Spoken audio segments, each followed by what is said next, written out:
Hey, what's going on, everybody? It's episode 282 of the Audible Farm Podcast, and this episode is brought to you by the Fort Dodge Fine Arts Association. The Fort Dodge Fine Arts Association is all about supporting and connecting local artists, musicians, and creators right here in north central Iowa. Head over to fdfineartsassociation.org to find their community calendar packed with upcoming concerts, art shows, theater events, and more. While you're there, check out their podcast, FDT. It's available wherever you listen to podcasts. That's the Fort Dodge Fine Arts Association, celebrating creativity and community in the Fort Dodge area. This week I'm sitting down with Jeremy Ober. You all know and love him. Everybody knows Jeremy Ober. And if you don't know him, this will be a fun episode because we just kind of talk about random stuff. I do plug in the typical Audible Farm interview type things. You know, how are these things going? What about those recordings, etc., etc. All the links are in the comments. But I did just kind of toss around some weird questions in this one. This is a fun one. I like these kind of episodes where you just get to sit down and hem-haw. We were just like basically having a conversation. I was like, let me turn on the camera and let's just keep doing this.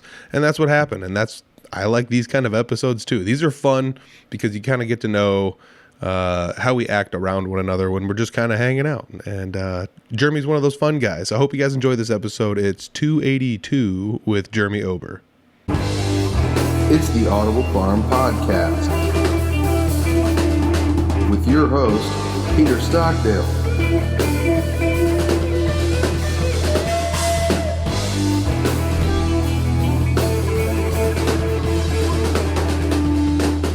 Ho, ho, ho. It's the Christmas episode of Audible Farm, and I'm sitting down with Mr. Jeremy Ober.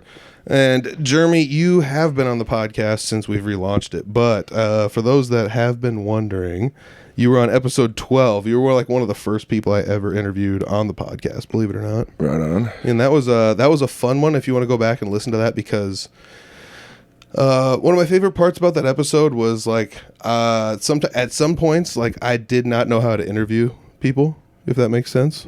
Like I just like wasn't good at it. I thought you did fine. I mean, it was my all right. recollection. It was all right. If you want to get to the meaty ones, the good ones, episode 92 and episode 149, that was in the summer of 2020 and the summer of 2021. So I got you 2018, 2020, 2021, and now it's 2024. I had you the Friendsgiving episode. You were on that one. Yeah. That one was a wild ride. Yeah, it was. That one, I would have to say, of the episodes I've recorded since I came back, that one was pretty wild. Most of the ones with Clint on them since I've come back have been like pretty fun to watch. Yeah. The one, he's the wild card for sure. Yeah, that's why I gotta keep bringing him on. You never know what's gonna happen. Yeah. But yeah, that was the last time you were on, was 2024.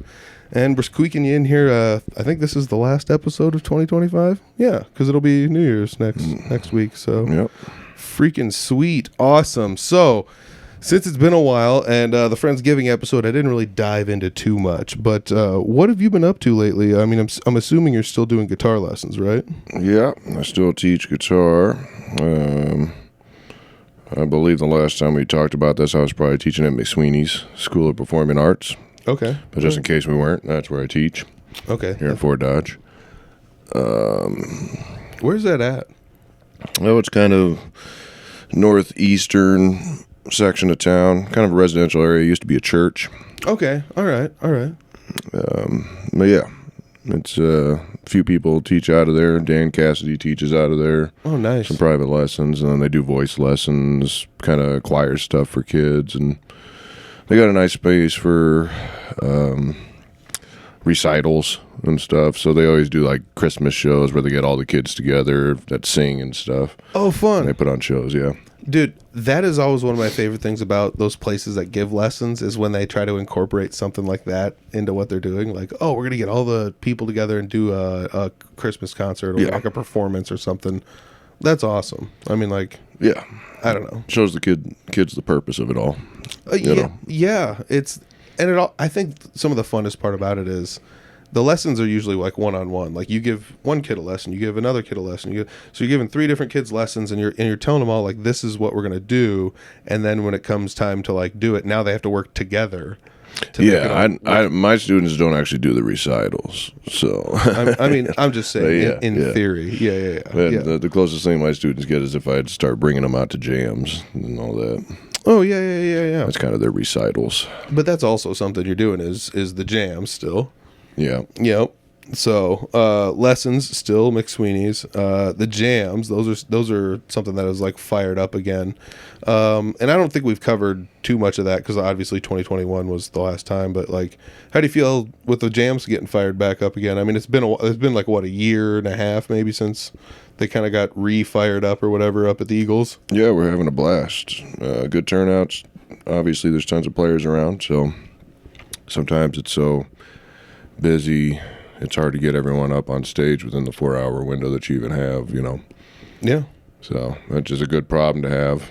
Like, it's a bummer if you can't get somebody up there and they leave before you were able to get them up there or something like that. But, you know, lots of people showing up to them. We just had one last Thursday, and it was, as you know, a blizzard out. Yeah. But it was still a full house. Dude, that was wild because, like, I didn't bring any... I work in Fort Dodge, and all I really have to do is just like, literally just like walk out of work, grab my stuff out of my car, and then walk kitty corner, and I'm at the Eagles Club. Okay. But I didn't bring any of my gear with me, and I didn't want to leave it outside. So I was like, I'll just drive home quick and go get it. So I drive home, and I'm like, it's not too bad, you know. And I pack all my stuff up, and which is weird because like the amp I normally use is like at the doctor's right now. It's getting fixed. So I have to like cobble something else together. And I'm like, oh, okay, well, I'll use this amp and this cab and then we'll make this. And then it's like, now I have to haul more stuff. And I get it all out in my car. And then the sun goes down and I'm driving there and you call me and you're like, are you still coming? And I'm like, yeah, for sure. I'll make it. And it's not great, but I'll be fine. And I drive out of town and it was like, white, like, oh yeah, it's a whiteout outside. And I'm like, okay, you know. And then you go out there and you're like, oh, like yeah, I can't see anything. I literally can't see any, like multiple car lengths. Maybe it was about all the farther like I could see at all, you know. And I was telling you before this, like I pulled over on the side of the road, and then it was just like, I don't know how far I've pulled over. I don't know what direction I'm pointing. I don't know if I'm on the road or on the shoulder. I don't know if there is a shoulder. Yeah. And then I saw cars going, you know, back from where I came, and I was just like, I'm just going to do a U-turn and follow those people because they're going real slow and going and I was like, nice. And that's when I called you. I was like, yeah, I'm going home. Sorry, but it looked like a fun time though. That's one of my favorite things is like, it seems like even if it's bad weather, you have enough locals to support it, you know. But like, there's always going to be somebody there to play music at those jams. It seems like. Yeah, it's rarely ever slow. Yeah, you did bring up something kind of interesting. I didn't think about this, but the whole fact that like when it's stormy weather out, those types of gigs are either well attended or sparsely attended from like an audience standpoint. You know, sometimes from a musician standpoint, but because I'm sure it was thinner without people traveling in. But at the same time, yeah, I don't know. I guess I never really thought about that. It's pretty true though. Like when you think about those bad weather gigs, like sometimes it's like, well, we're snowed in from leaving town, which means we're going to go to the bar in town. Yeah. You know, it could be one of those things where people are just like, I was going to go to another town to do something, but now we're just going to go to the local bar. Yeah, it's either dead or it's packed. There's rarely any in between. You rarely have just an average night when there's a blizzard. It's either just packed or no one's there, in my experience, you know. Yeah. But, yeah, when I used to live in Farnhamville, and anytime that there was a blizzard, the whole town would just pack into the bar. And it was just hilarious, you know. Everyone would just congregate to the bar when there was a blizzard, and yeah, it was just an unspoken rule in Farnhamville. You just when I lived there, you always packed into the bar when there was a blizzard. Couldn't go anywhere. That's super fun. I mean, like, I mean, there was a long time I was just like, wow, man, everyone's at the bar, you know, like, well, whatever. But it's like, when you have a small town, they literally have like one of everything you really need somewhere, and like the bar was just one of those places. This is where everyone goes to socialize. Yeah, on the weekends and stuff, or at nights. Yep. Like this is just where you do it, you know. And that's why they're full. That's why I love those places, you know. But it's always like post office, church, you know. Sometimes an elevator or something. There's like always just a few staples to keep the town alive, and those small town bars. But yeah, I think it's kind of crazy though too. Like most small town bars, at least once a year, I would say, like have some form of music somewhere you know, like the amount of small town bars that I've been to, because that's the only time I've ever been to that town was because of that, is pretty wild. Like there's a few of them from this last year where I was like, I pulled in to play a show and I was like, I've never even been here before. Like I've never once, and it's only like a county and a half away or whatever, you know. And yeah, it I don't know. How do you still get to those at any of those towns? Like when you, oh yeah, for sure. I don't know. It just makes me think like eventually you'll just play enough where you've played all the towns, but you know, really not really. You know, sometimes I might have played there like, you know, 20 years ago and I just don't remember or something like that. Yeah. I don't know. But yeah, this last summer I went and played a street dance at a town that I'm pretty sure I've never been to. Didn't look familiar to me. Yeah. I mean, there's so many, like, it's just wild to think, like, I've never even stopped in this town, but then sometimes you drive to a town and you're like, oh, this is kind of out of the way. Yeah. You know? Yeah. It's not your stomping ground. Yeah. It's just kind of fun. I don't know. Like, I like to drive to shows pretty early, and I have this, like, big pontificating moment where it's like, oh man, if I lived, you know, like I live near Fort Dodge, so Fort Dodge was like the town you'd go shopping in or whatever, you know, that was like the bigger town near where you came from. And so like I was thinking about, okay, oh, in this area it's probably that town or whatever, you know, that's the town everyone goes to or whatever. And you know, just you kind of think about like what those towns are nearby or whatever. Or like what was one I had recently? I played with Jesse somewhere up north, and maybe just like a touch east. And I went through a town. Is like Crystal Lake up there, northeast here somewhere. Maybe. I think that it's something like that. Google it and let me know. Call in. We'll take some callers. But yeah, I remember they had like a big fish. Like when I was a kid growing up, my parents like drove past that just to show me once. Okay. And I have like a lot of those like fond memories of like going on trips with my parents. They'd just be like, "Hey, look at this." Yeah. It's like, "Oh wow, look at this! It's a big wooden fish by a lake." And I think that's the town. But I drove through that on my way up there. I'm like, "Oh, sweet! Yeah, I've been through this town before, but I don't think I've ever been to, you know, whatever town we ended up playing." Yeah, it's like if you haven't been to Pocahontas for years, but you see that big Pocahontas standing there. Yeah. I was always excited to see that when I was a kid. Oh yeah. I remember stopping and standing next to it a couple times as a kid. Freaking huge. That's wild. Like, I don't know. That kind of stuff's super fun. It makes you think like, man, when did they put this here and why? And like, what's the story behind this? But I don't know. Those were fun to find those in other towns too, or like little nooks and crannies where they just like, oh, we're going to make this part real fun for like no reason. Like I don't remember the town, but it was like a downtown in a small town. So it's basically like kind of run down, you know, and there's like some buildings they'd like taken out of, and it's those buildings where they're like slice. And they ended up taking like a middle slice out somewhere. And in there they had put like a playground, like a small playground.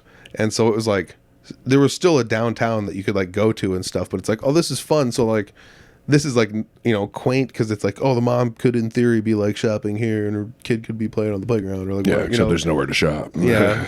I mean, they had a couple shops there. I don't remember what it was. Depending where it is. Yeah, that building was no longer, whatever was in there is gone. But do you think this is gonna? I mean, if Shelly's listening to this, Shelly, do you think there's an economic driver for going and playing music in places like that? For me, there is. I mean, you're obviously you're not looking at the balance sheets for the people that are booking you and stuff, but like, I mean, there has to be. I guess I don't really know because I don't look at the books for any place either. But I'm assuming that there's a reason that small towns pay better than big towns. Yeah, and I mean, it's probably multiple reasons, but small towns pay me better than. Yeah. Like if I were to go to Des Moines or Iowa City or something like that. Yeah. Those are the worst paying places I can get gigs at. Yeah. That doesn't mean you don't want to play there, but it's just venues in general just don't pay out like. It's supply and demand. I mean, that's just the basics of that. You know, there's more supply. Yeah, something like that. Yeah. You know, but I mean, also you're taking into consideration draw and all that stuff. How much is a band going to draw in a door? So how what's it worth to you if you're a venue? That's true. Owner. You know, so I guess in that sense it makes and there's logic to it, because if you go to a small town, there's nothing going on other than what's going on in that bar that night in that town. Yeah. So they're assuming that if they bring live music in, people are going to show up. Yeah. And generally they do. Yeah. I mean, so we've you and I have both played like street dances and things like that. How about those situations? Those are the ones I think would be like the biggest, like. Well, street dances, it's a built-in crowd. I mean, it almost doesn't even matter that you're there. I mean, it does. I mean, it depends what kind of act you are, for sure. Yeah. But I mean, if you weren't there, the town's still going to congregate there. Like even if they just stuck music on some speakers, like the town's still going to show up and congregate at a street dance. I think they get along better with a live band. I would say. I think so too, but I think to a lesser extent than what was required at one time. I think things have changed. I've watched things change over the course of just 2 decades of doing this. Yeah. And going to street dances and playing street dances and seeing what happens at them. And yeah, obviously there's a value to having live music at a street dance, but I think that value's definitely changed in some regards. Yeah, and this is not made to like lessen the impact a DJ may or may not have. I get it from an economic standpoint. A DJ is like one person just has to drag a big setup or a small setup or whatever they're using, and it's a different beast. So it's a completely different model. Maybe the outcome is the same, maybe it's not, but yeah, these small town like street dances, like I definitely think like with those, even if you were there on a Saturday night, a month earlier or later, it's not going to be that packed at a bar. So you go to these street dances and it's just like everyone from every adjacent town is coming over to spend dollars and enjoy their time over there. So I don't know. I just think about that kind of stuff. Or like, I don't know. Well, I guess the point that I'm making is just that, if someone hires me for a street dance, that street dance is going to happen whether I'm hired or not, or whether I, like even if they were just like, we don't even need live music, so and so's got a good sound system. Okay, yeah, we and that might work and it might not or whatever. Some people might be disappointed. It depends where you are and what you want, what you want and all that stuff, but. I've seen, and I've played street dances where I fill in with bands to where, show up and all of a sudden, just the PA alone is not how it used to be when I saw like Saucy Jack and those kinds of bands doing street dances.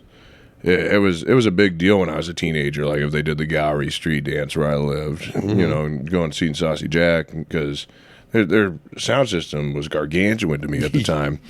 And I could feel it. I could feel like the kick drum hit me if I stood close enough to the stage, and it just sounded awesome. And then, I've seen street dances and I filled in on street dances to where, we might show up with, a 12th or something of the sound system that they even used. Yep.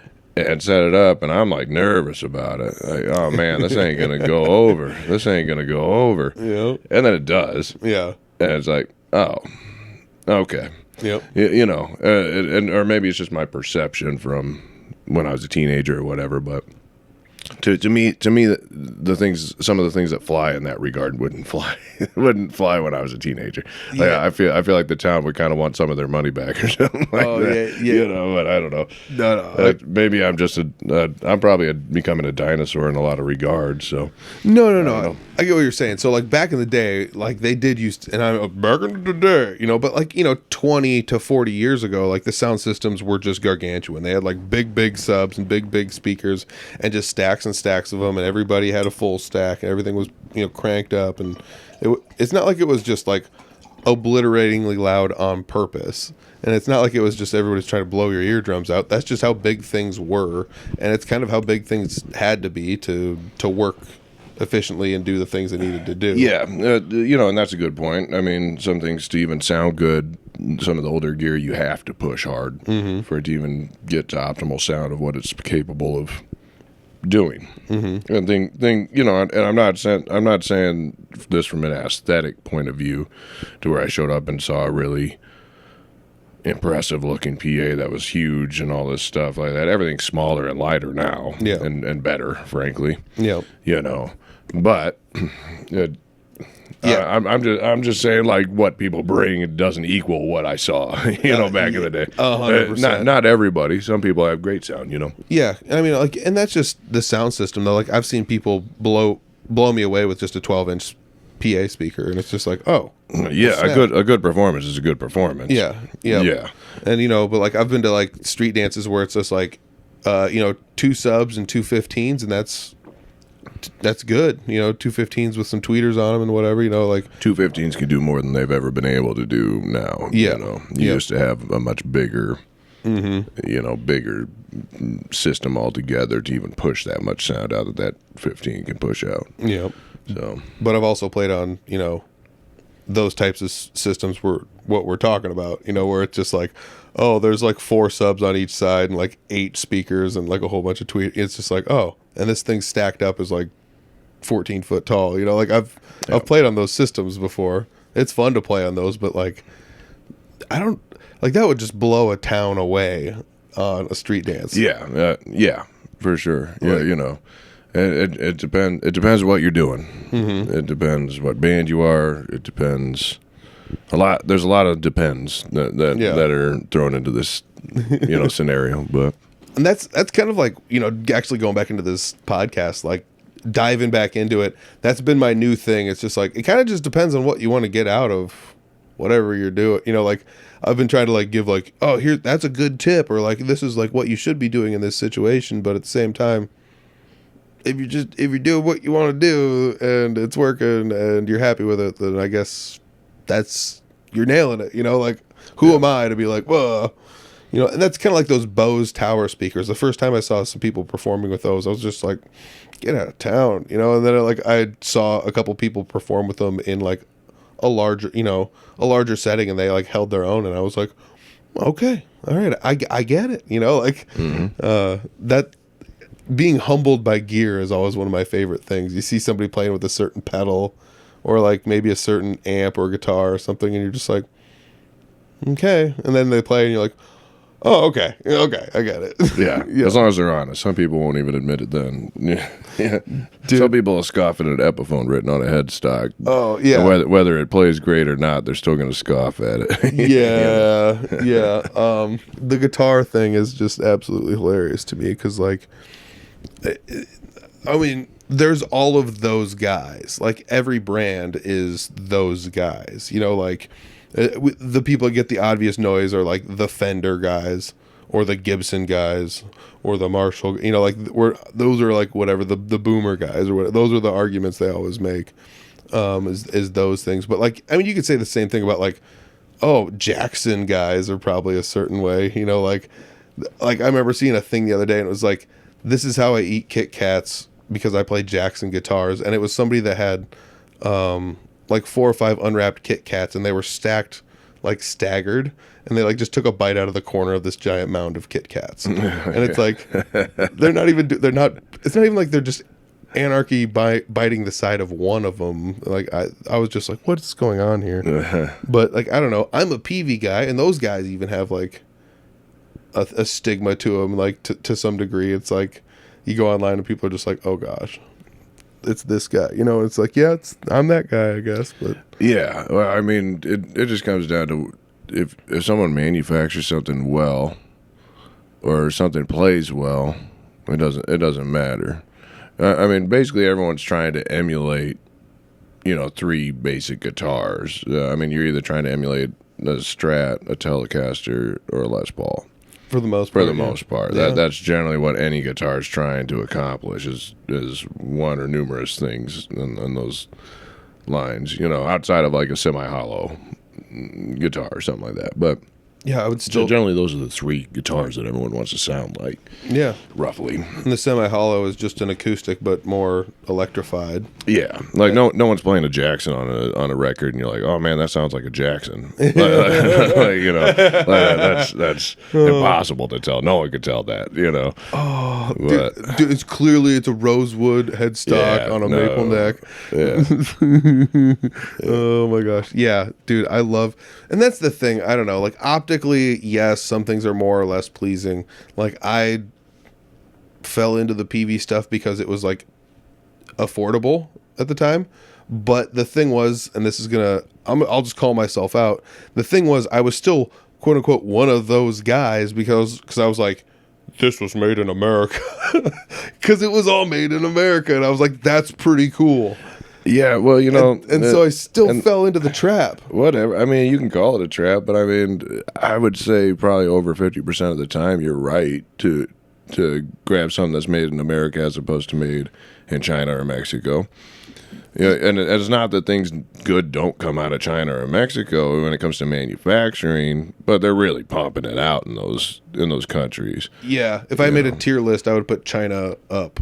Or Mexico up higher than China. I would too. Yeah. But like, it's funny how that changed though, because for a while it was just like Mexico is like the second best, and then it was just like, Korea is now the low grade, and then it's just like, Japan was like considered not that great, but now like the Japanese stuff is like Japanese guitars. Precision. I've played it's beautifully playing Japanese guitars. Yeah, and one of the best strats I've ever played in my life was a Japanese Strat. And I got an Epiphone that's like Korean made, and it's just like, oh, this thing was not considered anything amazing, but now Korean guitars are like great guitars. If you have a Korean made one, it's like, oh, I'm pretty sure Court is Korean, if I'm not mistaken.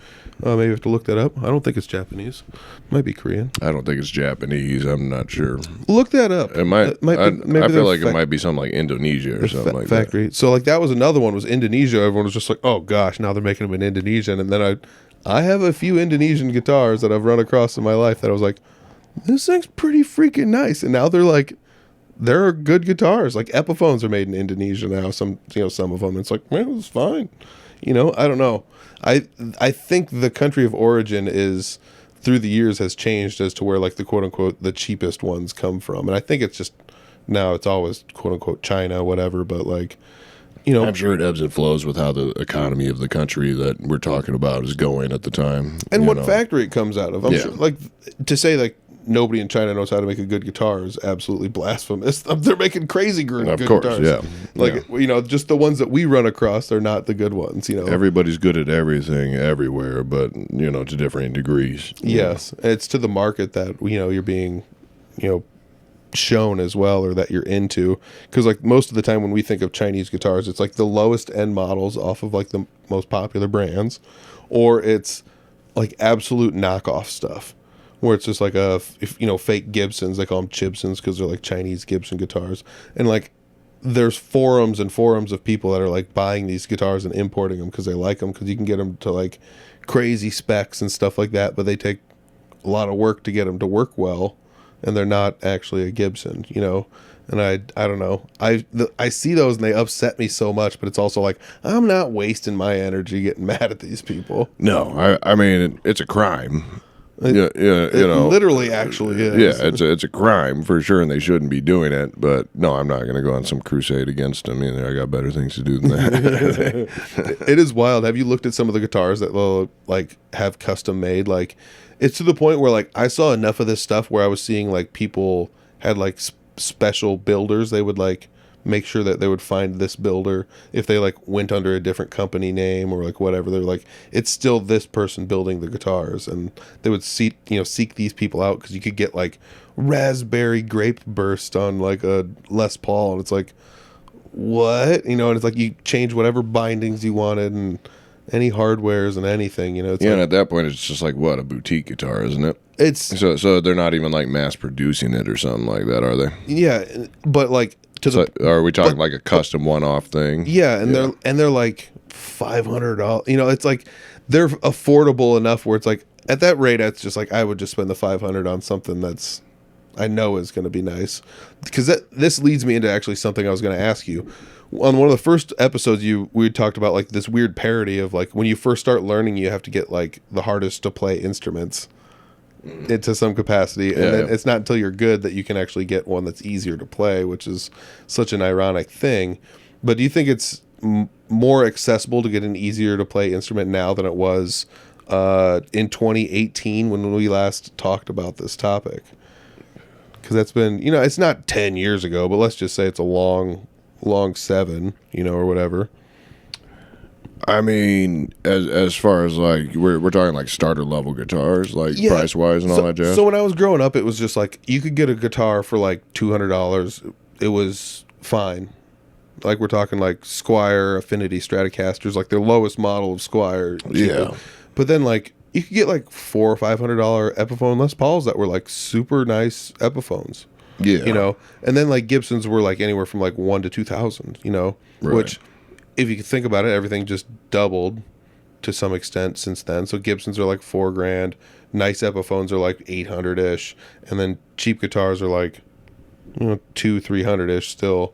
But yeah. Well, I don't remember if I said this or not, but what I tell everyone is if you want an acoustic and you're just starting, like, get a Yamaha.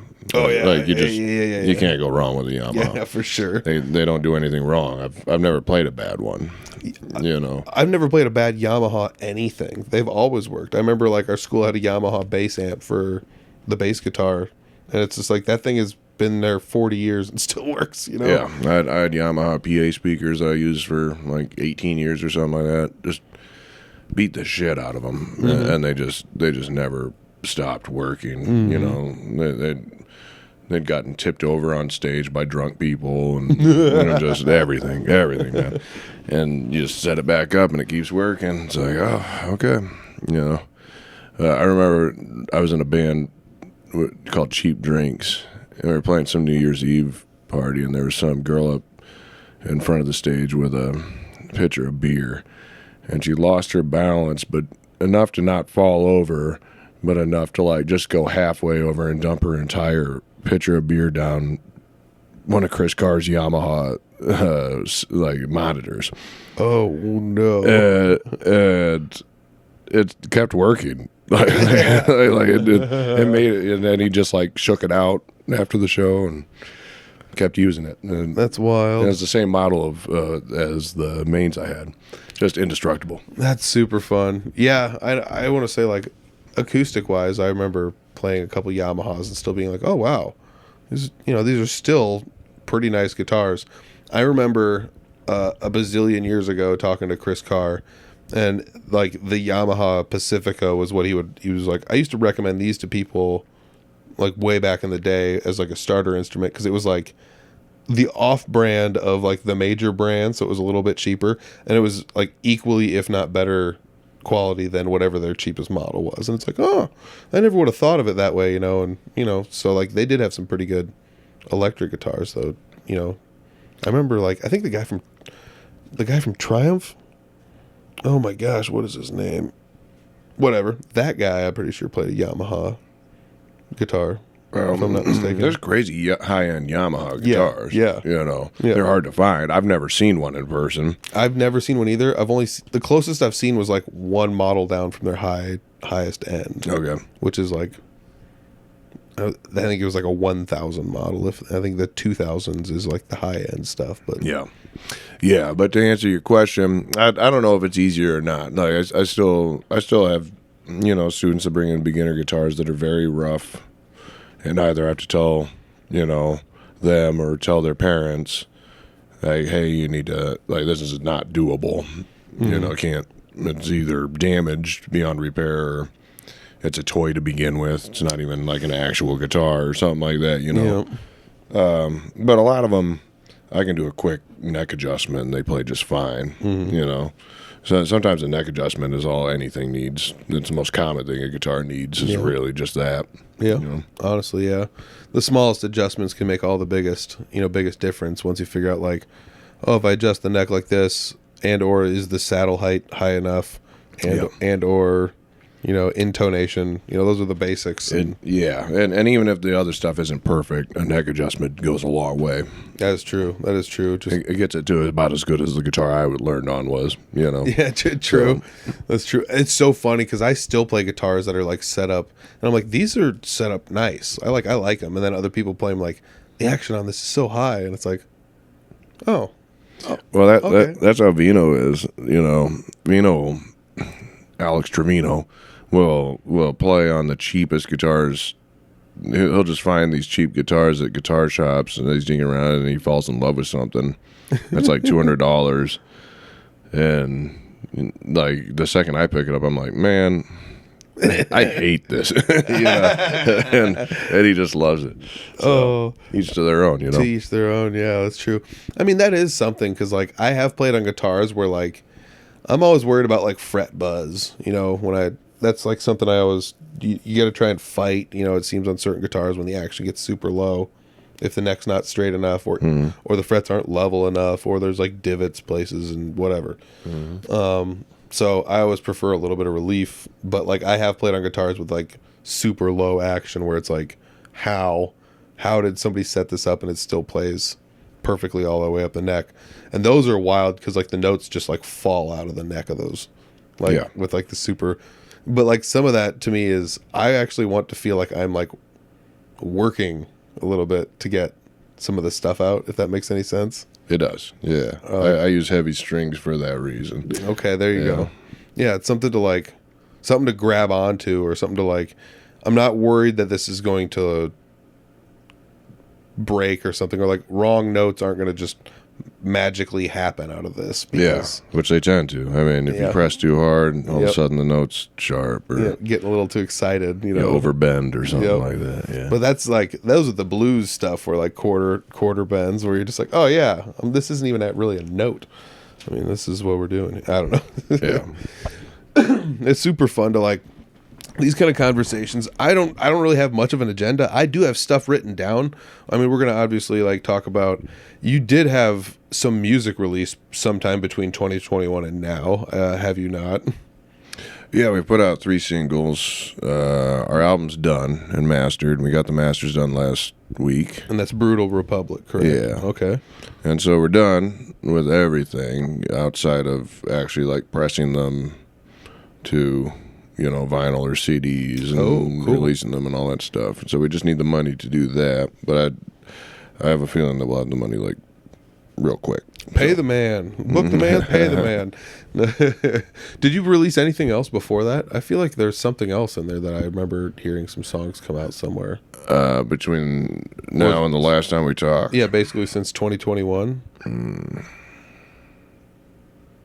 I don't know. I don't think so. I do remember you did record some stuff. I recorded with all sorts of things, but like between Scott Kirkard and Clint Riedel and Jesse Wilson and all. I remember we had taken some time out and you were going to record, and I don't know, trying to like Brad. He does exist, but like you had recorded some stuff with Brad. We had like all like picked a space and recorded some stuff. Did anything ever come of that, or did that get pushed? There's 2 songs that are going to be on the new album that the foundation started. The foundational recording is Brad, and then we finished up at Vino Studio. Nice.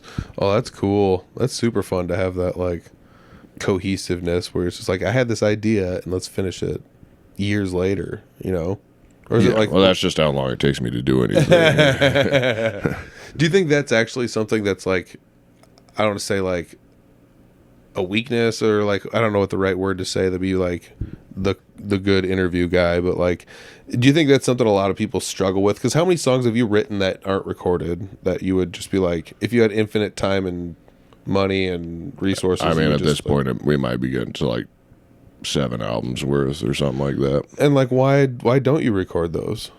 Well, the hardest thing about having a band where you're the only permanent fixture is that you're kind of taken from other people's time.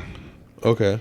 To do anything. So, and especially around here where everyone's in numerous bands and projects and all that stuff. That's true. I mean, Vino and in my opinion, a Republic album is a pretty involved process, because I'm not one of those guys that ever worries about being able to reproduce what we put on an album live or anything like that. Mm-hmm.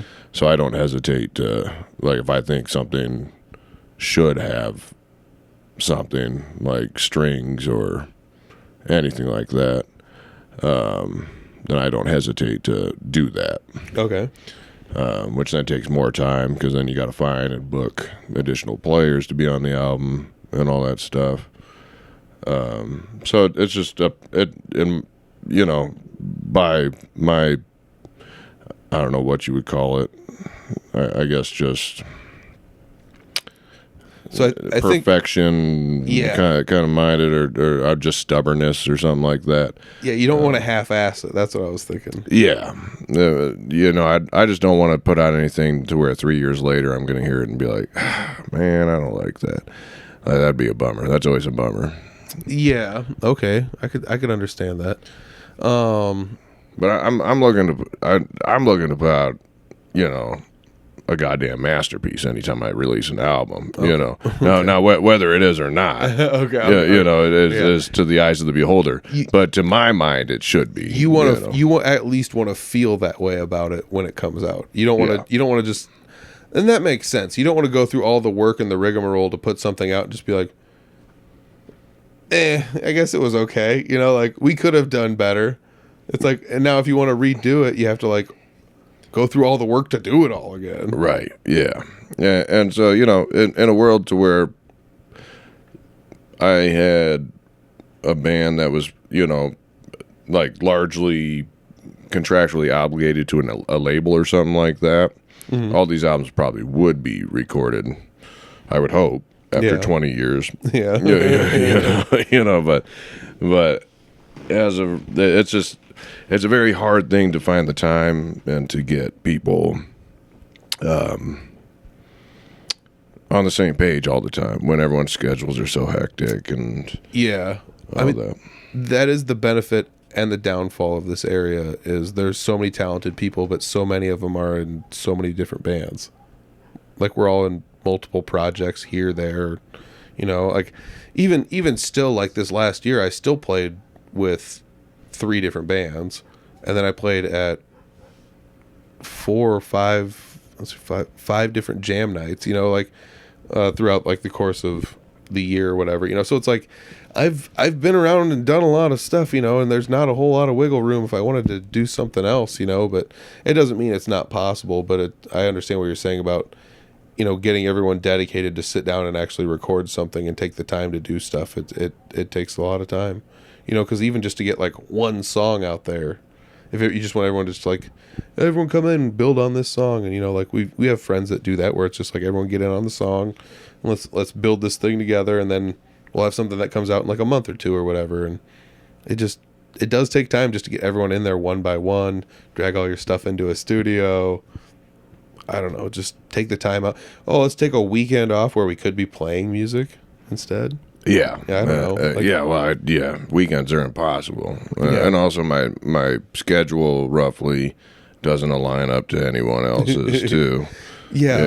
Because if I'm not waking up till like 2 or 3 in the afternoon, like half the day is gone for a lot of the people that even would be working on the project. It's like, well, can we get together at like midnight tonight? And the obvious answer is usually no. Like, why would we do that?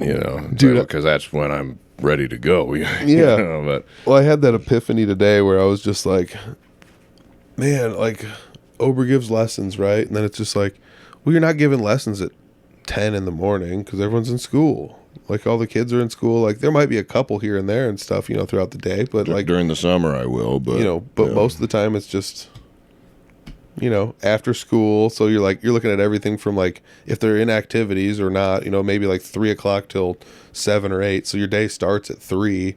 Then you're playing music at night most of the time. So your nights, and you get done working at 1, a.m. Yeah. So I was thinking about that today, where it's like, oh man, your schedule's completely shifted. It's like 4 or 5 hours shifted from everyone else's, which is wild. Yeah. I don't know. It's just different.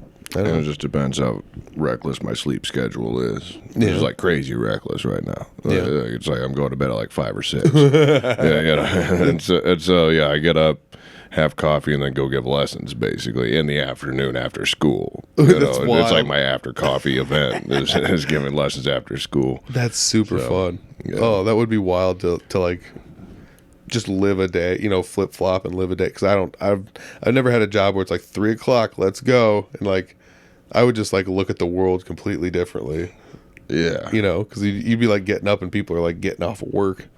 Yeah, Almost. And then, sometimes it's frustrating when the rest of the world doesn't abide to my schedule. I love that. That's gold. Oh man.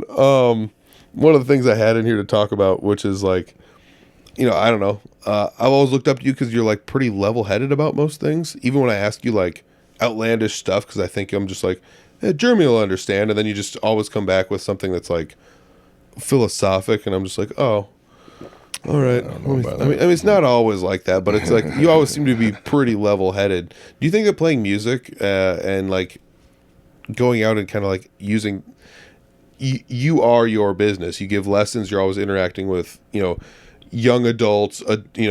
Adults at times as well. You're going out playing music. You're interacting with people in the public and businesses. Do you think that like that is like one of the things that has kind of helped mold you into who you are as like what I perceive as like somebody that's just kind of even keel about most stuff, like even earlier we were talking about like, I'm not going to get too worked up over this because it doesn't concern me. So it's not, I'm just not going to take my time up.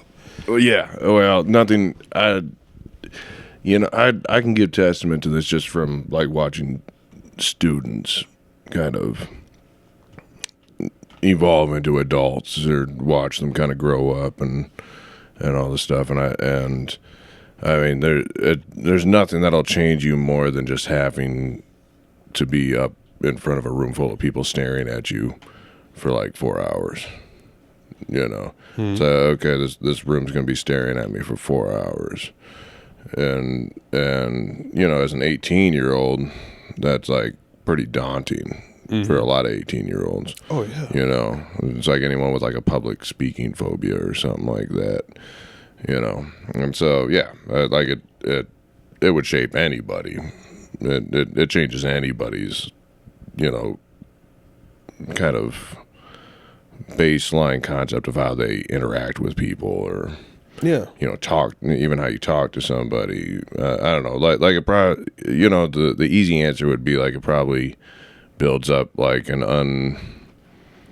unneeded amount of confidence or something like that, like an unnecessary amount of confidence, which is probably why there's like so many of us musicians that are kind of assholes from time to time. But it's just it. But I have students that once you start getting them on stage and stuff like that, you can see them change very rapidly, just how they come in and talk to me face to face, even one-on-one in a private lesson. After you get them on stage for a few times, they're a much more confident individual walking in. Oh, I would say that for sure. Yeah, I mean, like being on stage and just being vulnerable in front of people is always kind of nerve-wracking the first few times. I really don't feel that almost at all anymore. Like I'm trying to think of like times where I've felt that, and I've played some fairly big shows where it's just like, like I don't feel it. Like the thing I feel the most now is just like the excitement to get the show happen. Like I want ready for the show to happen. Like I want it to happen now, and it's like it's a half an hour away, and it's just like that's what I feel. I'm just like anxious to get the show started. Like I just want to like look around and be like, can we all just start now? You guys want to just start now? Like that's how I feel.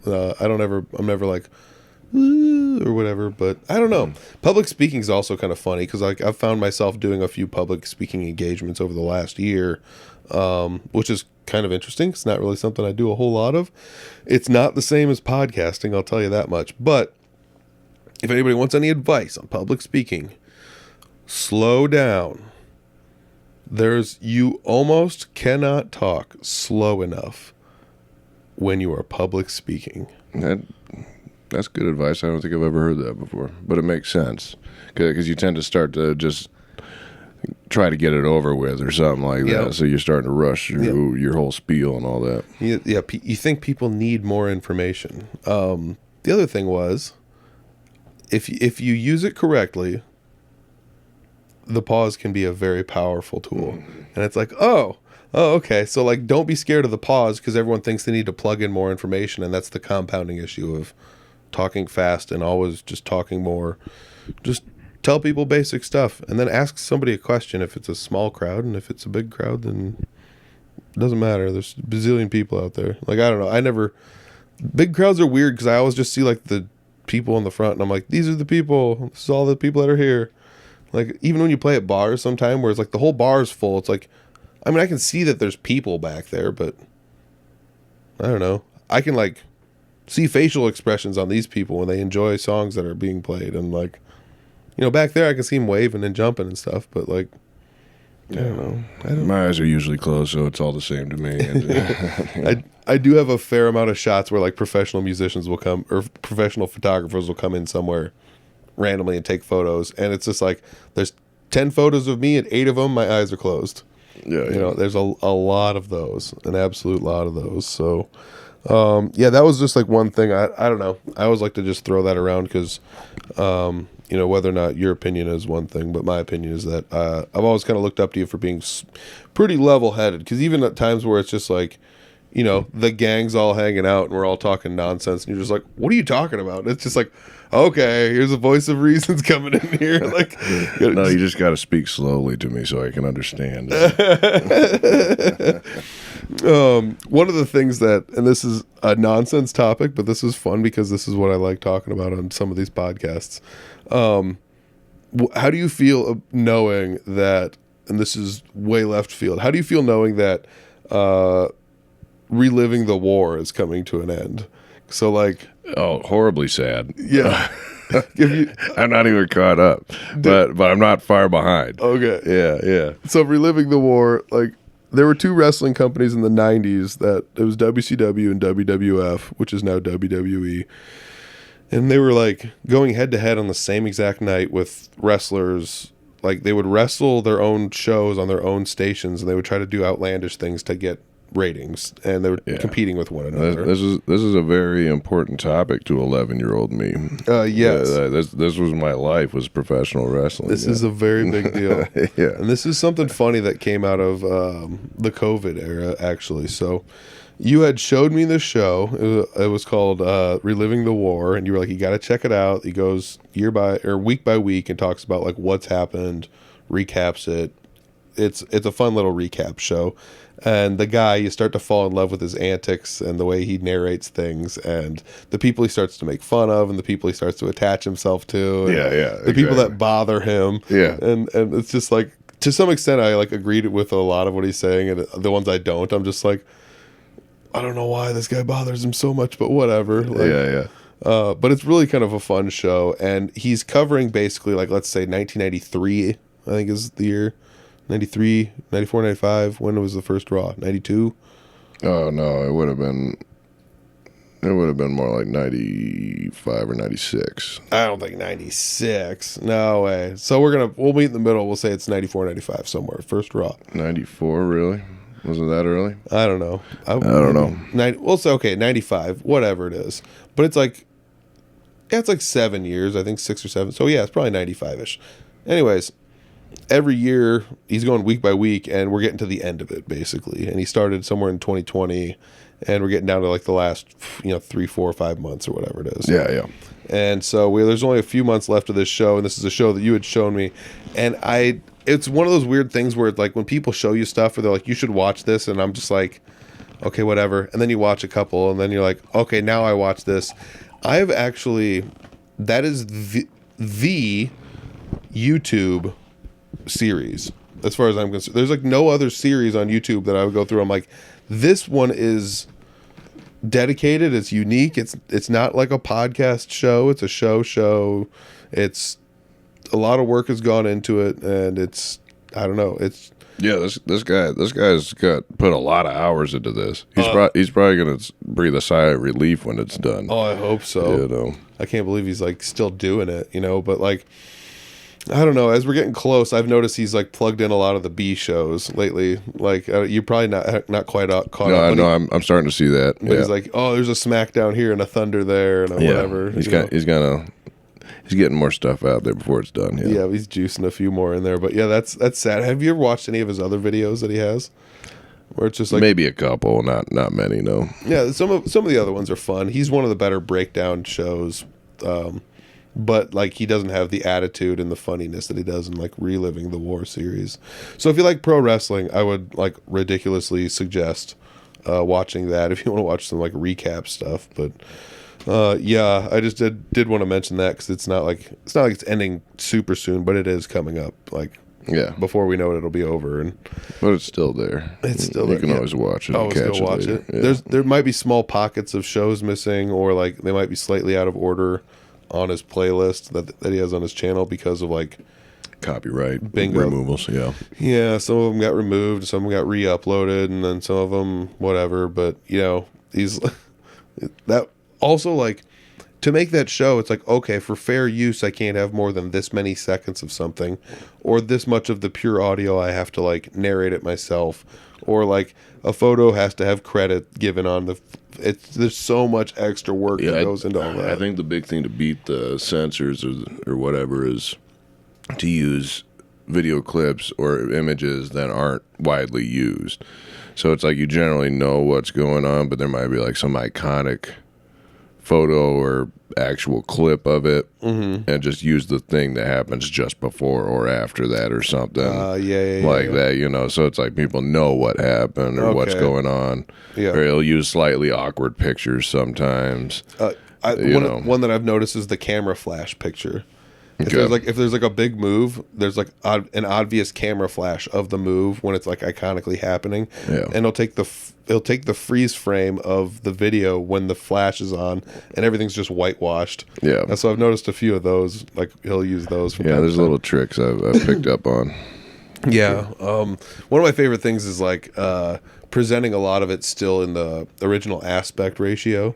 So like you and I have both lived through like different aspect ratios and shows. Have you ever noticed like when a show is like should be in 4:3, but they've like clipped it into 16:9? Oh, I think I know, because everything's widescreen now. Now. Yeah. And so instead of having it with black bars on the side so you can get the full picture, they want to make it fill your TV screen instead. So it's all stretched out.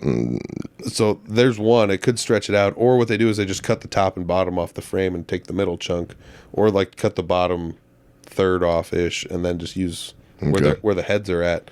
There's a Seinfeld one where like they're gesturing at a pothole that they're standing in front of and just being like, look at this pothole, basically. And the widescreen version, the pothole's cut out. Oh. And so like... All right.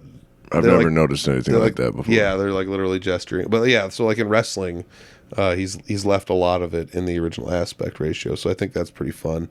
I think that's also a way that they used to get around it, where it's like if you put a frame around the thing and play it inside of a frame, it's, you know, if there's like a red frame around a video and the video's playing, you get around it a little bit. But yeah, I don't know what a battle that would have to be to like just keep that channel going and keep coming up with freaking ideas and dumb stuff to talk about. And like, how would you know what's funny? But also like that channel's exploded. We're talking like a video comes out and it's like, oh, there's 80,000 views on it by the end, you know, by the time I get to it to watch it, you know.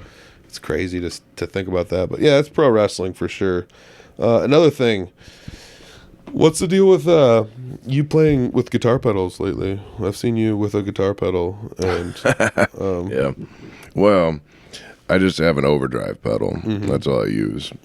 Which I've been on this hunt for an amp since my 5150 died, which I wanted to upgrade anyway, or upgrade my. You still have that? Yeah, it just still doesn't work, but I just need to fix it, which I will at some point. You know, good. Good, you know, because I love that amp. Yeah, I love that amp. Yes. But I did, 18 years is a long time to be playing the same guitar through the same rig. Okay. You know, and when I started the Republic, we were strictly a hard rock band. And we've morphed into all sorts of things since that point. So I needed an upgrade anyway. And it just happened to die when I was thinking that. And so, I have a Black Star, something or other. Yeah. And I have a Fender Blues Deluxe. Oh, okay. And both are good amps. Mm-hmm. Yeah. In their own regards, but neither of them do exactly what I want them to do. Okay. And so rather than worrying about it, I can just, and all I really wanted to do is have the right configuration of overdrive. Oh, yeah. To a clean channel. So I'd like to have 3 channels on any given amp, and I have a Black Star that has 2 different channels of overdrive, and then you just turn it off and you just hear the amp. Did your 5150 have 2 channels? Yeah. Okay. Yeah, and so, I got real used, I just used my volume knob on the guitar, just if I wanted to change how much gain I was getting. Yep. Or whatever. But it's nice just to have a button that you can step on and you just have that gain, especially for some songs where you don't have time to reach down and mess with your volume knob because your right hand's busy playing the guitar, Yep. And so, yeah, at this point, I think my rig is more than not that overdrive pedal. Yeah. Because the amps to me are basically interchangeable. It's just whichever one's in my car is the one I'll use. They're platforms now, basically. Yeah. Yep. One's lighter than the other one, so I prefer one in that regard as far as carrying it around. But ultimately, yeah, as long as I have 2 good overdrives, I can work with just about any clean. Yeah. I'm not too picky about tone, so. Yeah, I learned to be that way at like jam nights where you go and you're playing somebody else's setup, and it's just like, as long as there's something that is definitively like A, B, I need something like a little crunch and a lot of crunch, or like clean and like, or whatever, overdriven, or like, I don't care if it's just like Fender pristine clean and just like full blast death metal distorted, like, I just need an A and a B is really what I need. I can use one thing for a while there. I didn't even use a channel switcher through the 5150. Everything was done through just pickup selectors and volume knobs. Yep. But that got to be, and that was just by necessity because my channel switcher broke and I was too lazy or cheap to get another one or something like that. And that is literally the only reason I ever figured out and learned anything on how to fix anything. I'm too cheap to pay someone else to fix it. I see. And then I just, at times, was not too lazy to figure it out myself. Gotcha. But I'm definitely too lazy to do that.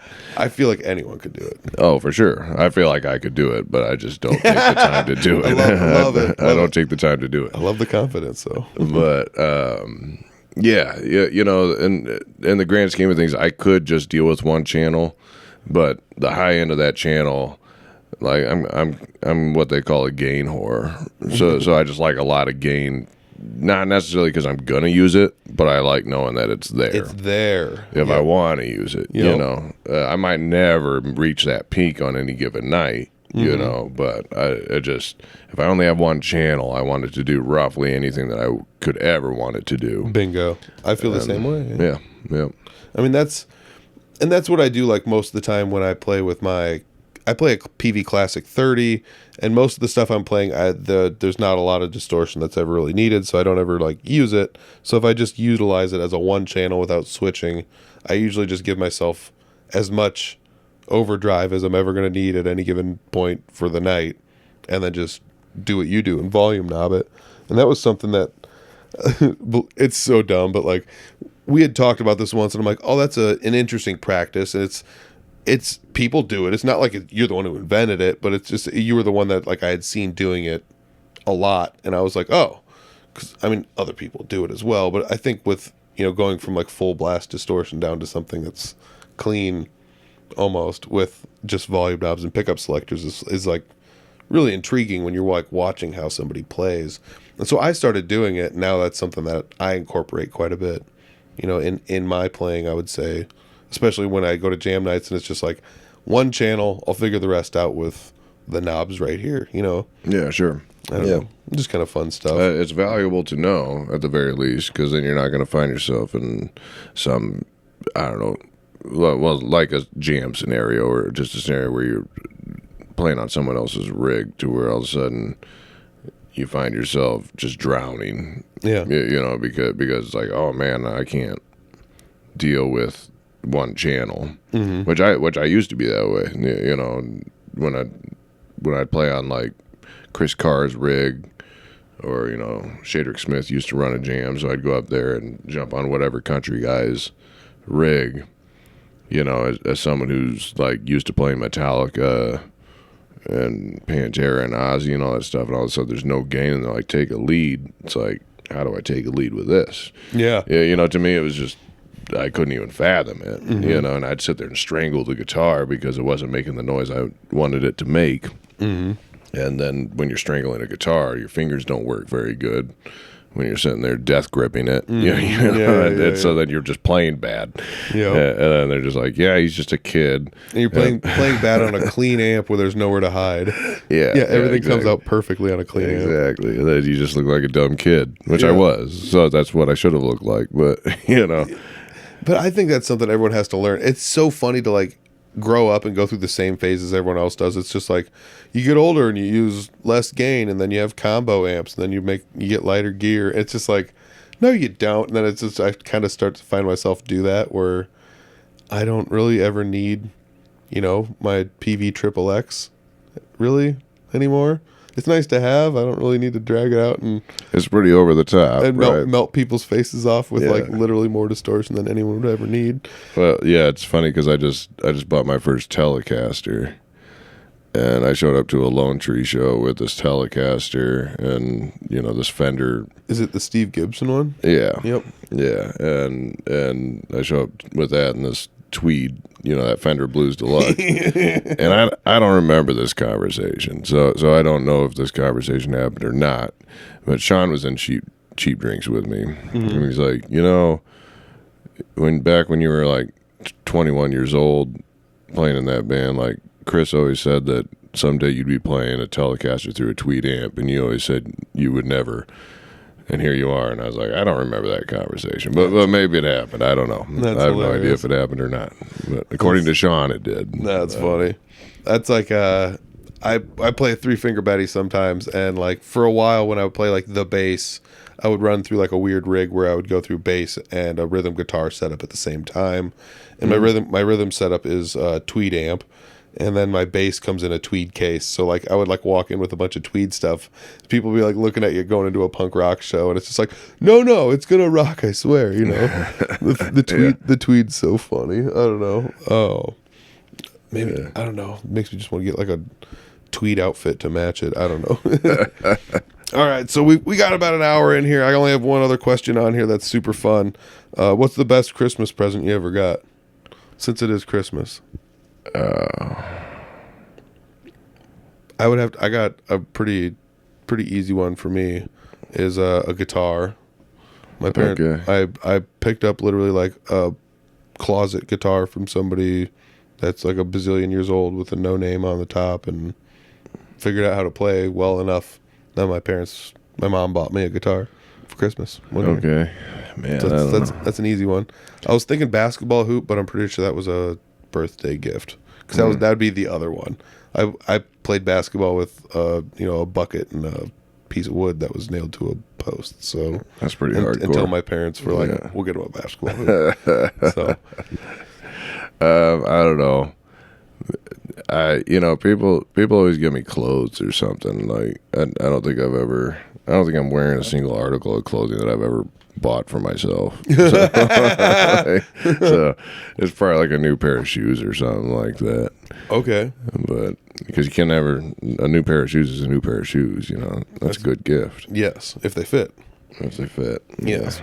Which my mom knows my size. That's true. Yep. Dude, those so funny when you're like growing up and the mom gifts where you're just like, socks again. Yeah, but how else would I have socks? Dude, I don't buy socks. Yeah, now it's just like, I gotta get me some of them mom socks. Like, I go out and buy the same ones and they just don't fit the same. I don't know why. Like, it doesn't make sense. Yeah, there's not the love. Oh gosh, so I gotta get me some of them mom socks. Yeah. Oh, good stuff. Well, Jeremy, thanks for joining me on the podcast. Thank you for being you. And, I don't know, sitting down talking with you is always fun. And good luck, getting the album out there, the three songs, right? You got recorded? No, it's a full album. It's a full album. We have 3 singles from that album singles. out right now. That's what it is. So you can find it anywhere you stream music, yada, yada, yada. Nice. Brutal Republic. Yeah. Brutal Republic. All right. So, yeah, basically anywhere. I'll put Brutal Republic links down below.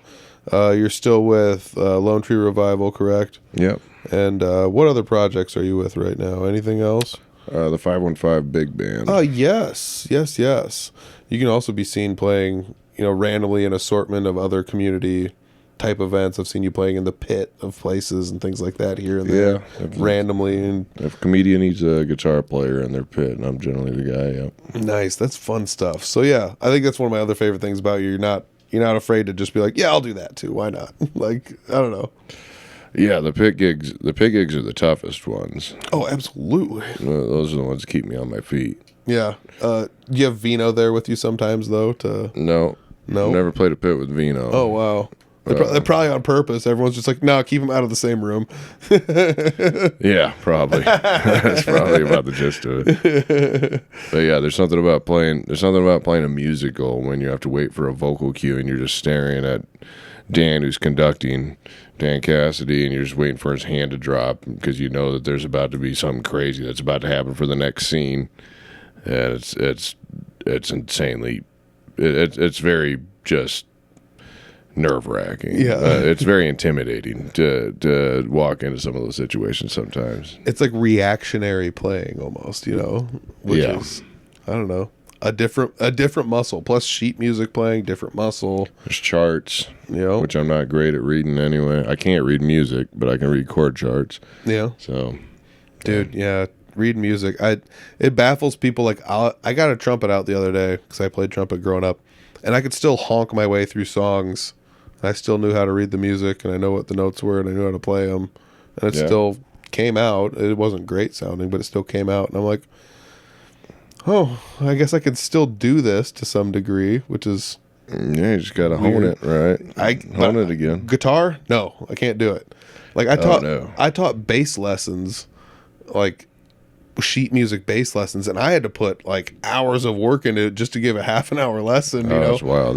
Yeah, it is not the same muscle. I don't know. Yeah, I have numerous students, that are in jazz band for whatever school they go to and all that. And one just today, it's like, well, do you have any other questions about this piece? He's like, yeah, how does this part go at the end? And it's just notes. I'm just like, I don't know. I can't read that. Let's listen to it, and so we listen to it. It's like, oh, that's how that goes. Just memorize that. Yeah. But I mean, it's not that learning how to sight read on a guitar is a bad thing. Obviously, that'd be awesome. Yeah, that's an awesome skill. But you got to decide how much time you're going to put into that, and if you're really going to use it all that much, because that's going to take a lot of time. Bingo. To be able to sight read on guitar. It does open up a lot of avenues, though. It takes you down the classical route. Yeah. Well, if that's the route you're going, you should definitely be able to sight read. Yeah. That's some wild stuff. Like reading multiple staff, like people playing piano. It's just like, how do you do that? And then somebody's doing it on a guitar too. You're like, sometimes it just boggles my mind. That's like you have to arrange your fingers in certain ways just to get all those notes to come out. It's almost like putting together a puzzle to figure out how. Yeah. Wild stuff. All right, man. Well, that's the end of the episode. Jeremy, thank you, man. I appreciate it. Thanks, man. All right, there we go. Episode 282 with Jeremy Ober. I like this one. We talked, obviously about the lessons, but there's a lot of stuff we brought up in here that I didn't really think about. We got the obvious stuff, all the musical endeavors, but I didn't really think, I don't know. I just feel like every time I do an interview with somebody, even if it's somebody I already know, I kind of walk away with something where I'm like, that's something to chew on for a bit. And I don't know, Jeremy's good at kind of tossing me a few of those every now and then. So this episode's fun. Jeremy's using pedals now.